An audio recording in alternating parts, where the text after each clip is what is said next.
Hello friends, मैं हूं सन्मय प्रकाश और आप देख रहे हैं यूट्यूब चैनल सरकारी जॉब न्यूज़। ये 18 जून 2020 के इंपॉर्टेंट करंट अफेयर्स क्वेश्चंस हैं। इसका पीडीएफ अवेलेबल है वीडियो के डिस्क्रिप्शन में, या आप इसे वीडियो खत्म होने से ठीक पहले मेरे बगल में जो डाउनलोड का लिंक आएगा वहाँ से ले सकते हैं। तरह तरह के क्वेश्चन हैं, खासतौर पे जो चाइना के साथ अभी जो टेंशन चल रहा है बहुत ज़्यादा हाई लेवल पर है, उस पर कई सारे क्वेश्चन हैं। इसके अलावा भी बहुत मुद्दे हैं। तो शुरू करते हैं। और पहला question, United Nations security council का अस्थायी सदस्य कईवीं बार इंडिया चुना गया है? ये एक बेहतर बात है, 10 साल बाद इंडिया चुना गया है यूनाइटेड नेशंस के सिक्योरिटी काउंसिल का अस्थायी सदस्य। आंसर होगा 8वीं बार। ओके, देखिए ये क्वेश्चन इंपॉर्टेंट है आपके एग्जामिनेशन के लिए। Non permanent member of UNSC निर्विरोध चुना गया है, और ये किस किस कार्यकाल के लिए है? तो 2021 और 22 के लिए 2 साल के कार्यकाल के लिए ये चुना गया है। एशिया प्रशांत क्षेत्र से अस्थायी सीट के लिए इंडिया उम्मीदवार था। ओके, तो एक बार देख लेते हैं कि भारत कब कब यूएनएससी का अस्थायी सदस्य रहा है। देखिए यूनाइटेड नेशंस के बहुत सारे हिस्से हैं, उनमें ये सबसे मजबूत ये हिस्सा होता है यूएनएससी। तो कब कब रहा है अस्थायी सदस्य इंडिया? तो पहली बार हुआ था 1950 से 51 तक, दूसरी बार 1967 से 68 तक, तीसरी बार हुआ है 1972 से 73 तक, चौथी बार 1977 से 78 तक, और उसके बाद 1984 से 1985 तक, इसके बाद 1991 से 1992 तक, और फिर 2011 से 2012 तक। तो 10 साल बाद इंडिया को ये सीट मिली है। बहुत इंपॉर्टेंट बात है। थोड़ा सा यूनाइटेड नेशंस के बारे में जान लेते हैं शॉर्ट में। उसकी स्थापना कब हुई थी? 1945 में, 1945 में, और 2020 में 75वीं एनिवर्सरी मनाई जा रही है यूनाइटेड नेशंस की स्थापना की। और इस वक्त प्रेजेंट टाइम में टोटल जो मेंबर हैं यूनाइटेड नेशंस के वो 193 मेंबर कंट्री हैं। ओके, तो यूनाइटेड नेशंस के मेजर ऑर्गन्स होते हैं, कई सारे मुख्य हिस्से होते हैं। कौन कौन से हैं? तो एक होता है जनरल असेंबली, ठीक है, उसमें तमाम देश मेंबर होते हैं। दूसरा होता है सिक्योरिटी काउंसिल, ओके, जो कि सबसे मजबूत स्थिति में होता है। तीसरा है इकोनॉमिक एंड सोशल काउंसिल। चौथा है ट्रस्टशिप काउंसिल। पांचवा है इंटरनेशनल कोर्ट ऑफ जस्टिस, और अगला है सेक्रेटेरिएट। ओके, तो ये मेनली हिस्से होते हैं। इसके अलावा स्पेशलाइज्ड एजेंसियां होती हैं जैसे WHO, ILO वगैरह वगैरह, लेकिन जो इसके मुख्य पार्ट है वो सब वही जो मैंने आपको बताया। तो यूनाइटेड नेशंस के चार्टर के अनुसार जो है टोटल वो यूनाइटेड नेशंस चलता है, और इसी चार्टर के अनुसार इसके आर्टिकल 23 में सिक्योरिटी काउंसिल के मेंबर्स का जिक्र है। देखिए थोड़ा डिटेल बता रहा हूँ, क्योंकि ये चीज़ें जो है आपसे जब सवाल पूछे जाते हैं एग्जामिनेशन में तो उससे रिलेटेड कई चीज़ पूछे जाते हैं। तो सिक्योरिटी काउंसिल के अंदर टोटल 15 मेंबर होते हैं इसी चार्टर के अनुसार, चार्टर के आर्टिकल 23 के अनुसार, जिनमें से 5 मेंबर जो है वो परमानेंट मेंबर हैं, ठीक है। उनके पास वीटो पावर होता है। वीटो पावर का मतलब हुआ कि अगर वो किसी चीज़ पर मना कर दे तो वो माना जाता है कि अब वो सिक्योरिटी काउंसिल से वो मुद्दा अब हट जाएगा, वो पुल डाउन कर दिया जाएगा। कौन कौन से परमानेंट मेंबर हैं आपको पता ही होगा, लेकिन रिपीट कर देता हूँ मैं। China, France, Russian federation, United kingdom और USA। तो ये 5 हो गए। इसके अलावा 10 जो होते हैं वो नॉन परमानेंट मेंबर होते हैं।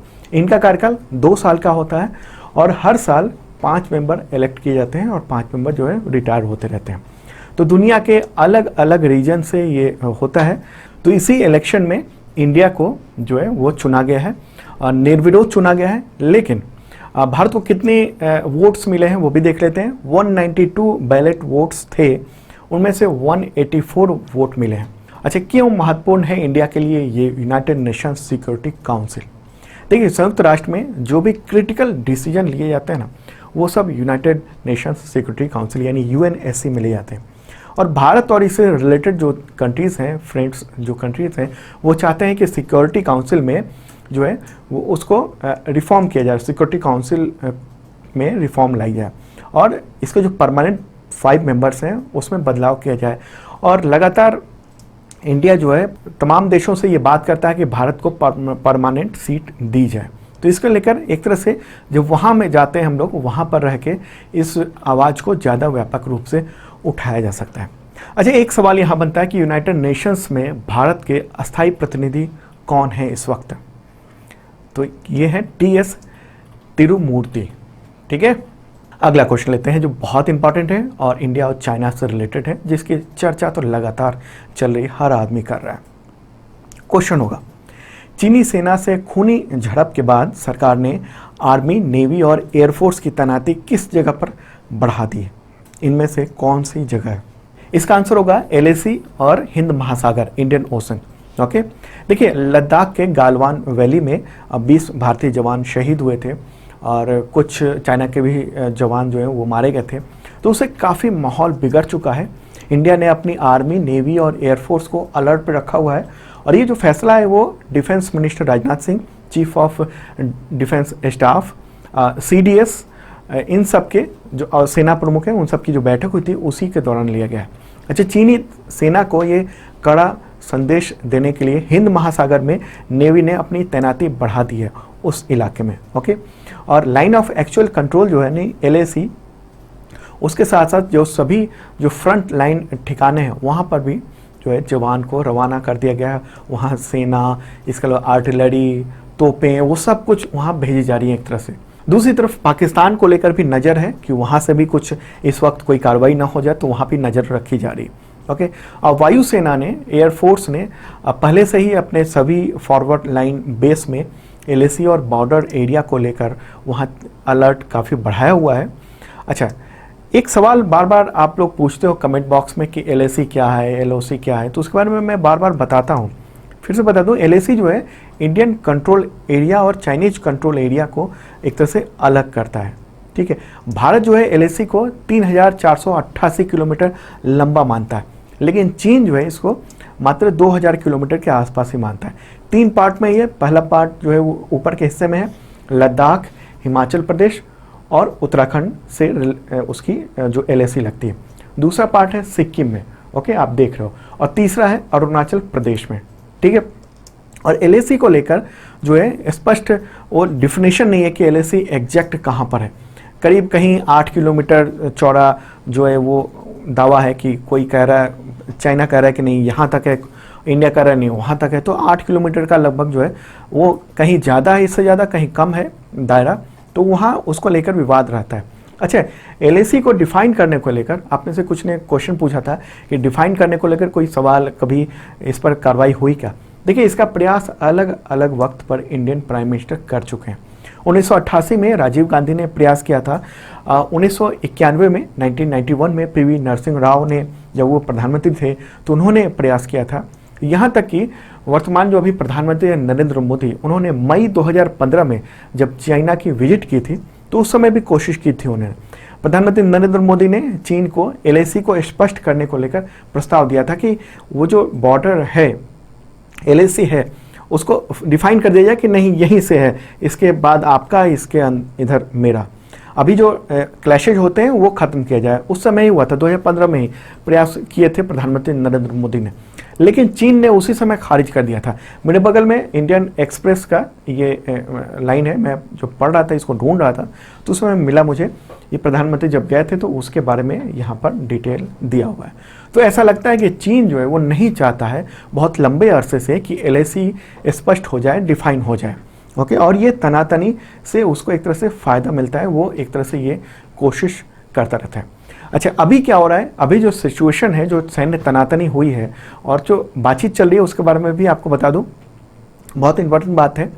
इंडिया जो है वो मिलिट्री रूप से तो अपनी तैयारी कर ही रहा है, साथ में इंडिया चाइना के बीच डिप्लोमेटिक लेवल पर भी बातचीत चल रही है। इसके अलावा जो कंट्री टू कंट्री जो विदेश मंत्री हैं वो भी, उन्होंने भी बातचीत की है। विदेश मंत्री भारत के S जयशंकर और चाइना के जो फॉरेन मिनिस्टर हैं, मिनिस्टर ऑफ एक्सटर्नल अफेयर्स कहते हैं उसको, तो वो येंग यी, तो उनसे टेलीफोन पर बातचीत हुई है। दोनों ने LAC विवाद को आगे न बढ़ाने पर सहमति व्यक्त की है और ये भी हुआ है कि जितना जल्दी से जल्दी हो सके वहाँ पर शांति कायम की जाए। लेकिन ये जो टॉक हुआ है ना, वो भी, उसका अंदाज भी बहुत गर्म है। भारत ने कहा कि LAC पर जो घटना हुई है उससे द्विपक्षीय संबंध पर अभूतपूर्व असर हुआ, मतलब ऐसा असर कभी नहीं हुआ था जैसा असर अब देखने को मिलेगा। लेकिन अच्छा, इंडिया ने, यानी इंडियन जो विदेश मंत्री, उन्होंने कहा है कि उनकी तरफ से ये सारी गलतियां हुई हैं, उन्होंने ये जो एक तरह से अटैक किया वहाँ पर गालवान एरिया में। हालांकि इसके बाद जो चाइना के फॉरेन मिनिस्टर हैं उन्होंने जो मीडिया को बयान दिया, मतलब वहाँ अपने जो ग्लोबल टाइम्स है उसको, उन्होंने वहाँ पर उल्टा कहा। उनका कि जो खूनी संघर्ष हुआ है उसके लिए भारत जिम्मेदार है और सेना से ऐसे जुड़े लोगों को पहचान करके उनको कड़ी सजा दी जानी चाहिए, ऐसा उनका कहना है कि हमने एस जयशंकर साहब को कहा है, जो इंडियन फॉरेन मिनिस्टर हैं उनको। मतलब ये हुआ कि माहौल अभी शांत होने वाला नहीं लग रहा है, चाहे कितनी भी बात हो कि हम शांति करेंगे वो करेंगे, लेकिन फिर भी उधर से जो है कुछ न कुछ एक तरह से अटैक सा माहौल दिखाया जा रहा है। तो इंडिया भी अपनी तैयारी कर रहा है। अच्छा, इधर प्राइम मिनिस्टर नरेंद्र मोदी ने भी बहुत कड़ा रुख अपनाया है। उन्होंने कहा कि जिन जवानों की शहादत हुई है वो व्यर्थ नहीं जाएगी, और इसके साथ साथ उन्होंने ये भी कहा कि हम अपने जवानों पर गर्व करना चाहिए कि वो मारते मारते मरे हैं। मतलब उनको यानी चाइनीज को उन्होंने मारा है, तब वो शहादत उन्होंने वीरगति प्राप्त की। और ये भी कहा उन्होंने कि किसी के भी जो मन में भ्रम नहीं होना चाहिए, खासतौर पर मतलब इशारा था चाइना पर। भारत जो है वो शांति चाहता है, लेकिन भारत को अगर उकसाया जाएगा तो वो हर हाल में यथोचित जवाब देने में सक्षम है। मतलब एक तरह से कड़ा बयान दिया। लेकिन इसके बाद क्या हुआ है, इसके बाद देखने को मिल रहा है कि चीन ने जो है फिर से धमकी दी है ग्लोबल टाइम्स को के जरिए। ओके, देखिए चीन का माउथपीस है ग्लोबल टाइम्स, सरकारी अखबार कह लीजिए उसको। जो भी कुछ कहना होता है चाइना को अनौपचारिक रूप से, तो वो ग्लोबल टाइम्स में छाप देता है। तो ग्लोबल टाइम्स के जरिए चीन ने पाकिस्तान और नेपाल को लेकर धमकाया है। ग्लोबल टाइम्स ने ये लिखा है कि भारत का चीन के साथ साथ पाकिस्तान और नेपाल के साथ भी सीमा विवाद चल रहा है, बॉर्डर डिस्प्यूट चल रहा है, और भारतीय सेना को ऐसे में 2 या 3 मोर्चे पर दबाव का सामना करना पड़ सकता है। मतलब कि चीनी मीडिया जो है भारत को ये डराने की कोशिश में लग गया है कि अगर इंडिया ने संघर्ष बढ़ाया तो पाकिस्तान और नेपाल के साथ भी उसके साथ उसकी सेना आ सकती है। मतलब पाकिस्तान और नेपाल की सेना भी लड़ाई कर सकती है, मतलब वो धमकी दे रहा है। ग्लोबल टाइम्स ने चीनी विशेषज्ञों के हवाले से ये कहा है, दावा किया है कि भारत अगर संघर्ष को बढ़ाता है तो चीन पूरी तरह से तैयार है। और उसने ये भी बताया कि PLA यानी पीपल्स लिबरेशन आर्मी जो है, जो चाइना की आर्मी है, वो तिब्बत में युद्धाभ्यास भी कर रहा है लगातार, तो इसको लेकर तैयारी है। तो ये टेंशन जो है ये कोई नॉर्मल टेंशन नहीं है, बहुत हाई लेवल टेंशन ये बढ़ता ही जा रहा है। अमेरिका ने क्या कहा? अमेरिका ने कहा है कि वो मध्यस्थता नहीं करेंगे। अभी कुछ दिन पहले तक ट्रंप कह रहे थे कि हम मध्यस्थता करेंगे, लेकिन अब वो कह रहे हैं कि नहीं करेंगे। व्हाइट हाउस के प्रेस सेक्रेटरी है केली मैकएननी, तो उन्होंने एक प्रेस कॉन्फ्रेंस में कहा कि भारत और चाइना के बीच में जो है टेंशन की स्थिति है और मध्यस्थता करने को लेकर अमेरिका का कोई औपचारिक प्लान नहीं है।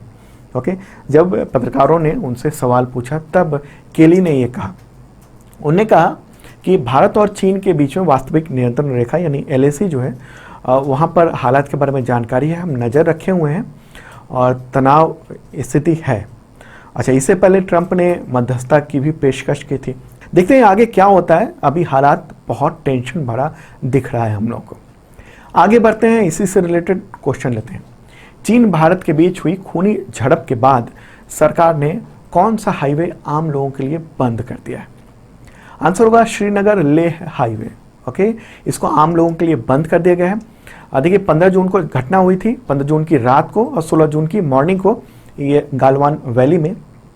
तो उसी के बाद सेना ने लेह और बाकी जो सरहदी इलाके हैं, सीमावर्ती इलाके हैं, वहाँ पर मूवमेंट बढ़ा दिया है और जो हाईवे है उसको वहाँ पर बंद कर दिया है, श्रीनगर लेह हाईवे को।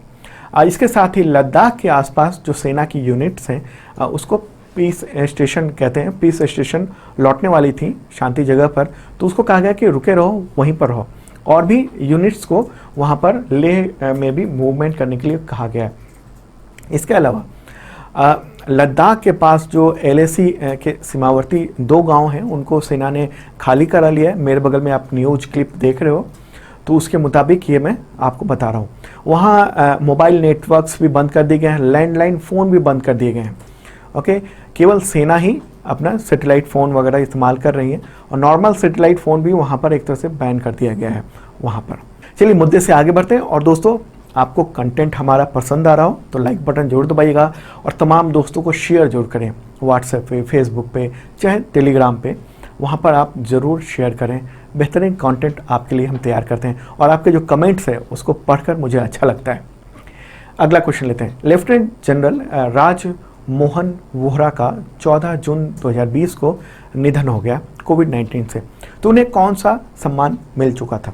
ये मैं बता दूं, retired lieutenant general. Okay, answer होगा महावीर चक्र। वो महावीर चक्र जो है वो पा चुके थे और ये देश का दूसरा सबसे बड़ा वीरता पुरस्कार होता है। पहला तो होता है परमवीर चक्र, उसके बाद होता है ये महावीर चक्र। ओके, और उनको ये सम्मान जो है महावीर चक्र वो मिला था 1971 के युद्ध के लिए।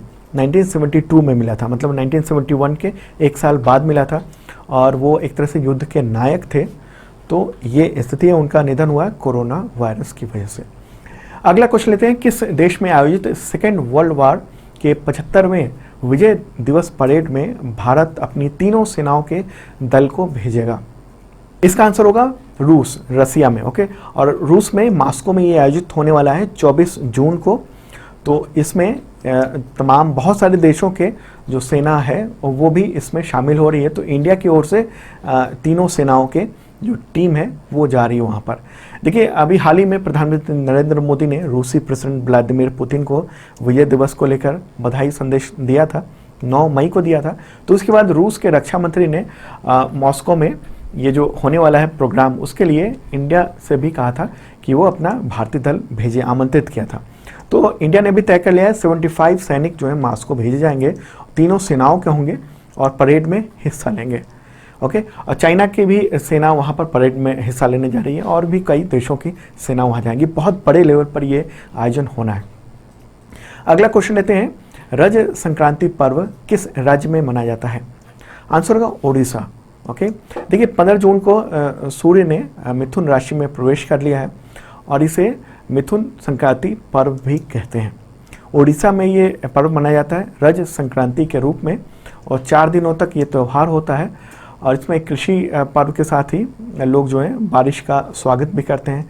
अब भूदेवी की पूजा होती है, यानी धरती माता की विशेष तौर पर पूजा होती है और त्यौहार के दौरान अच्छी फसल, अच्छे वर की कामना लड़कियां करती हैं और धरती माता की पूजा की जाती है। अच्छा, ये जो नाम है ना ये त्यौहार का, रज संक्रांति पर्व, रज मतलब रोजना वृत्ति जो कहते हैं महिलाओं की जो होती है, मासिक धर्म होती है। इस तरह से ये भी माना जाता है कि धरती माँ की भी जो है वो मासिक धर्म होती है। तो ये 4 दिनों का एक तरह से उसी वजह से ये पर्व मनाया जाता है, जैसा मैंने मीडिया रिपोर्ट्स में पढ़ा है। अगला क्वेश्चन लेते हैं। किस राज्य में महानदी में, नदी का नाम है महानदी, उसमें डूबा हुआ 500 साल पुराना मंदिर मिला है? ये किस राज्य में? आंसर होगा ओडिशा। ओके, देखिए Indian national trust for arts and culture heritage INTACH, तो उसने ये कहा है, ऑफिशियली अनाउंस किया है कि ये मंदिर करीब 60 फीट ऊंचा है। ओके, मतलब अभी तो नीचे ही था, उसकी कुछ हिस्सा ऊपर आया है, लेकिन एक्चुअल में वो 60 फीट बड़ा है, ऊंचा है और 500 साल पुराना है। मंदिर की बनावट को ये देख कर पता चलता है कि मंदिर 15वीं और 16वीं शताब्दी की है। ठीक है, और यहाँ पर बताया जाता है कि उस समय यानी 15वीं और 16वीं शताब्दी में 7 गांव हुआ करते थे और 7 गांव के लोग मंदिर में भगवान विष्णु की पूजा किया करते थे और इस जगह का नाम इसी वजह से सप्त पाटन के रूप में माना जाता था। लेकिन प्रलंकारी बाढ़ आई और उसी में सब कुछ डूब गया नदी में ही। अगला क्वेश्चन लेते हैं। उससे पहले आपको बता दूं कि 2020 का करंट अफेयर्स अवेलेबल है PDF के रूप में विद नोट्स डिटेल में, तो आपके एग्जामिनेशन में काम आ सकता है। डिस्क्रिप्शन में चेक कर लेना, मिल जाएगा आपको। और 2019 का भी है, हिंदी और इंग्लिश दोनों लैंग्वेज में करंट अफेयर्स रिच कंटेंट है और अमेजन पे बुक भी अवेलेबल है, वो भी ले सकते हो। हजारों लोग ले रहे हैं उसको। क्वेश्चन होगा नेक्स्ट, कोरोना वायरस के चलते स्थगित हुए US ओपन को अब कब आयोजित करने की मंजूरी मिली है? एक बहुत बड़ा इवेंट है US ओपन। आंसर होगा 24 अगस्त से 13 सितंबर तक। ये न्यूयॉर्क में होना है अमेरिका के, और न्यूयॉर्क के गवर्नर एंड्रयू क्यूमो, तो उन्होंने ही ये इसकी मंजूरी दे दी है, ऐलान कर दिया है। और ये लेकिन इस बार बगैर दर्शकों के कराया जाएगा। अगला क्वेश्चन लेते हैं। किस राज्य में एक मछली की नई प्रजाति पाई गई है? उस प्रजाति का नाम है शिजोथोरेक्स सिकुस रूमेनेसिस। ओके, थोड़ा नाम कठिन है। तो ये इस नई प्रजाति की मछली का पता चला है। ओके, नई प्रजाति की फिश है? आंसर होगा अरुणाचल प्रदेश, वहाँ पर ये पाया गया है और इसकी खोज की है डॉक्टर केशव कुमार झा ने। ठीक है, और पूर्वी सिंगयांग जिले में मबो सर्कल में गाकन क्षेत्र है, वहाँ पर सिकू नदी और सिरुमी नदी के संगम पर ये पाया गया है। ओके, एक अलग बात है, नई बात है। अगला क्वेश्चन है ऑटिस्टिक प्राइड डे कब मनाया जाता है? आंसर होगा इसका 18 जून। ओके, ये ऑटिज्म से बना है ये ऑटिस्टिक प्राइड डे और 18 जून को मनाया जाता है। और ये ऑटिज्म को लेकर है, हालांकि वर्ल्ड ऑटिज्म डे अलग मनाया जाता है, दूसरे दिन किसी अलग डे पर मनाया जाता है। और ये जो है ये प्राइड डे है, तो ये आप कंफ्यूज मत होना, दोनों को मिक्स मत करना। तो ऑटिज्म जो है वो एक खास तरह की समस्या है और इसमें क्या हो, व्यवहार को लेकर बहुत सारी दिक्कतें होती हैं। इसमें न्यूरोलॉजिकल डिसऑर्डर होता है जो बातचीत करने और दूसरे से व्यवहार करने की क्षमता को सीमित कर देता है और बच्चों में अलग अलग लक्षण होते हैं। कुछ में सीखने समझने में परेशानी होती है और बच्चे जो हैं खासतौर पर देखा जाता है कि एक ही काम बार बार करते हैं। 40% जो ऑटिस्टिक बच्चे होते हैं वो बोल नहीं पाते हैं। ओके, अच्छा एक उदाहरण देके मैं बताऊं आपको कि ऑटिज्म वो अवस्था है, जैसे आप फिल्म बर्फी में प्रियंका चोपड़ा को देखा होगा आपने एक्ट करते हुए, और माय नेम इज खान में शाहरुख खान को देखा होगा आपने, तो वो ऑटिज्म वो बीमारी होती है जेनेटिकली और ये पर्यावरण से रिलेटेड ये डिसऑर्डर है। ओके, आगे बढ़ते हैं, अगला क्वेश्चन लेते हैं। अंतर्राष्ट्रीय पिकनिक दिवस इंटरनेशनल पिकनिक डे कब मनाया जाता है? आंसर होगा 18 जून को। ओके, 18 जून को ये मनाया जाता है। पिकनिक शब्द जो है फ्रेंच भाषा से आया है और माना जाता है कि वहाँ फ्रेंच जो रिवोल्यूशन हुआ था, क्रांति हुई थी, उसके बाद और अनौपचारिक रूप से बाहर भोजन करने के लिए ये पिकनिक शब्द का इस्तेमाल किया गया। अगला क्वेश्चन लेते हैं, शारजाह ऑनलाइन अंतर्राष्ट्रीय शतरंज चैंपियनशिप किसने जीती है इस बार की? आंसर होगा शखरियार मेमेदिरोव। ओके, और कहाँ के हैं वो? तो अजरबैजान के हैं। तो उन्होंने इंडियन ग्रैंड मास्टर पेंताला हरिकृष्ण उनको हराया है। हरिकृष्णा जो है इंडियन, वो सेकेंड पोजीशन पे रहे हैं। तो दोस्तों ये था इंपॉर्टेंट करंट अफेयर्स, बहुत ही इंपॉर्टेंट, आपके एग्जामिनेशन में बहुत काम आ सकता है। ओके, और इसका PDF अवेलेबल हो गया मेरे बगल में, क्लिक कीजिए, डाउनलोड कर लीजिए इसका PDF, और डिस्क्रिप्शन में भी मैंने लिंक दे दिया है, वहाँ से भी आप ले सकते हो और फ्री में है ये आज का करंट अफेयर्स। इसके अलावा भी और भी करंट अफेयर्स है इस साल का और पिछले साल का भी, वो भी आप ले सकते हो। और जिन लोगों ने सब्सक्राइब नहीं किया ज़रूर करना, साथ में बेल आइकन दबाना मत भूलना।